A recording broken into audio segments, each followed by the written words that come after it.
Hi, this is Joseph. The Lord shows to me a spiritual battle in the spiritual realms over South Africa. And I see for a long time, all of these demonic forces were battling each other for the heart of the nation. And there was almost no spiritual and Christian involvement in this battle. But everything has changed over this last 2 years. The Lord has added the church, has strengthened the church, and given the church strategies to join this battle. And now I see, even as people pray and they intercede and they become involved in their communities and in their local governments, I see how the church is becoming a force to be reckoned with in the realm of the Spirit, to fight this battle for the heart of South Africa. And I believe the Lord says, He will fight the battle on our behalf as we stand and we intercede and we pray, and we also, as communities, become involved in our local governments. As a church, the Lord is calling us to stand in a gap and pray for corrupt officials in local governments to be exposed and to be dealt with. And I see how the Lord comes in and He personally gets involved in every municipality where the church rises up and pray. Not only is the Lord dealing with the corrupt ones in the local municipalities, but He's also dealing with the elders that allow this evil and this greed to infiltrate our societies and our leadership. When I pray, the Lord shows to me gates around each one of the cities, and how the Lord is raising up intercessors to sit on watchtowers and to pray for the cities and to stand in those gateways. And instead of political parties and their patronage networks controlling the cities, the Lord is shifting that power over to the church as they pray and they intercede. And the Lord is bypassing the traditional gatekeepers, and He's raising up men and women with hearts after the Lord to stand in those gates. I believe that the Lord is calling the church to be the central solution for South Africa. As the church rise up and pray, and the church also get involved on a local level, things will start to turn. It's important for us not to stand for our race or our nation or our group, whoever we support, but to stand for the kingdom of God, to stand for a Jesus culture in our nation where we say, we follow Yeshua, He is our Lord and our Savior, He is the King of Kings, and we stand for His kingdom and for His principles, and therefore we pray and we stand for righteousness. It has been prophesied many times over that South Africa will be a model country for other nations to see, because we are so unique. We have so many different ethnic groups and races and nations in one place. But the Lord says, you will be a model of how the children of God and the kingdom of God can operate and stand firm and raise up the standard. That night, before Jesus was crucified, He spoke to His disciples. In Matthew chapter 26, verse 41, He said to them, watch and pray, lest you enter into temptation.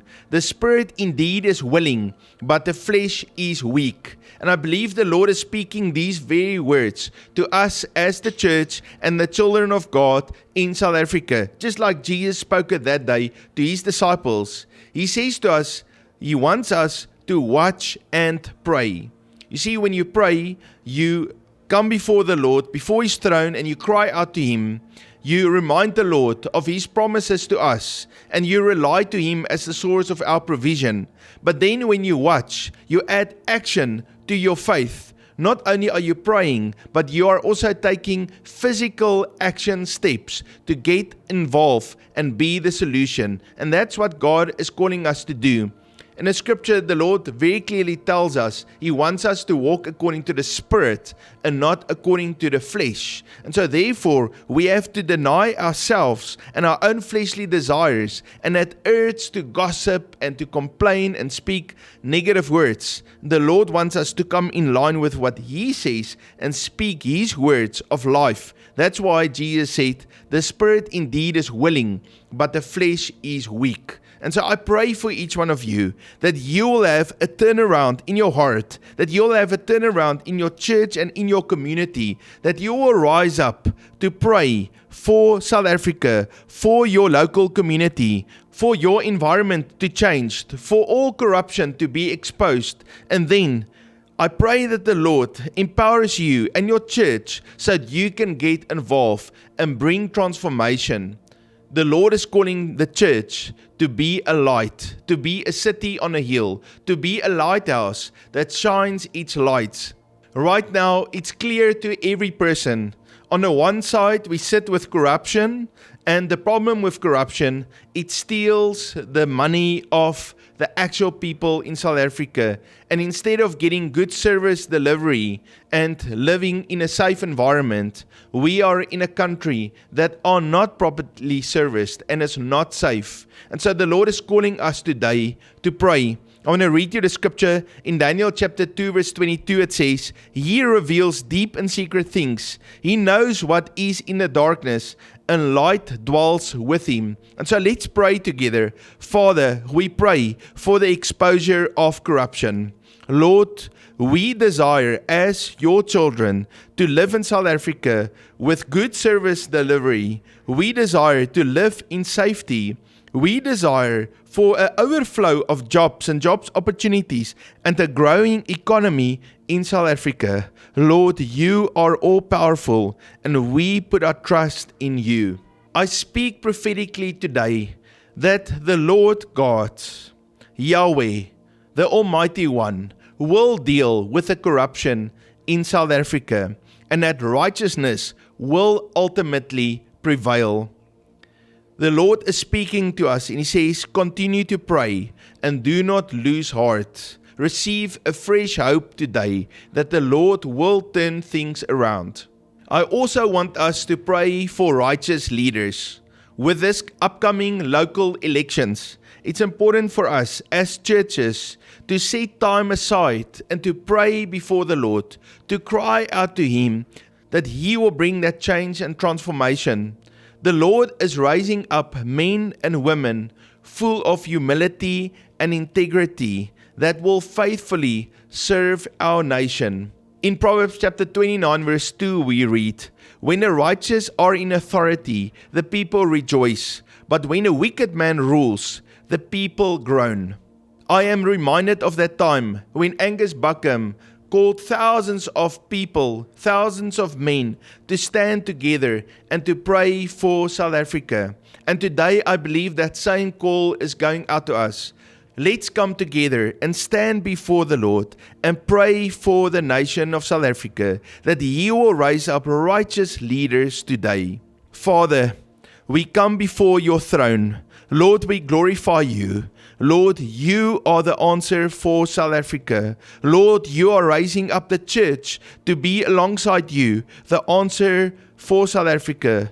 Lord, you said that we are co-laborers with you. And Lord, today we pray, Lord, that you will raise up righteous leaders for South Africa, men and women with hearts of integrity that are humble before you, that hear your voice and receive your divine wisdom and release prosperity and overflow and safety and good governance to this nation. Lord, you have given us South Africa as a beautiful nation, probably one of the most beautiful nations all over the earth. But Lord, today we say, Lord, we want to see good stewardship and good governance in South Africa. Now I want us to pray for the church. The Lord is calling the church to bring hope, to bring solutions. We as the church cannot just be on the sidelines and criticize what's going on. It's important for us to actively get involved. In Isaiah chapter 61 verse 4 it says, And they shall rebuild the old ruins, they shall raise up the former desolations, and they shall repair the ruined cities, the desolations of many generations. The Lord has called the church to influence our societies through prayer, righteous leadership, compassion, and practical acts of service. Revival should both transform individual lives and also transform communities. Lord, today we cry out before you. Lord, we pray, Lord, that you will raise up the church. Lord, the church is filled with the Holy Spirit and with your power. And Lord, we pray now, Lord, for righteous men and women in the church to start practical activities alongside with the prayer to bring transformation in our communities. Lord, we pray for a cleanup, for people that are righteous and humble and have integrity to be elected in these local elections in positions of authority.